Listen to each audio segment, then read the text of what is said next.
Provimi kombëtar për 11 vjeçarët e klasave të pesta, i cili ka disa vite që zhvillohet në Shqipëri, nga prindrit dhe mësuesit quhet i panevojshëm dhe që ngarkon nxënësit emocionalisht. Mësuesi Klement Qela e konsideron provimin e klasës së 5 të paefektshëm, pasi nxënësin e vlerëson shumë mirë mësuesi i klasës. Sot e nisa këtë ditë duke shoqëruar ti me bi në provimin e Vanafit që zhvillohet me nxënësit e klasës 5 në Republikën e Shqipërisë.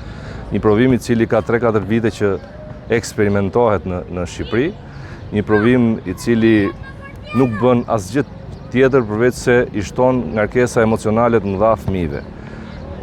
Në gjykimin tim, por edhe të shumë prindërve apo edhe mësuesve, ky është një provim tetë i panevojshëm, një provim i cili thjesht i sjell ngarkesë dhe nuk sjell asnjë rezultat dhe asnjë pritshmëri apo asnjë komponent që nxënësit i nevojitet për në të ardhmen.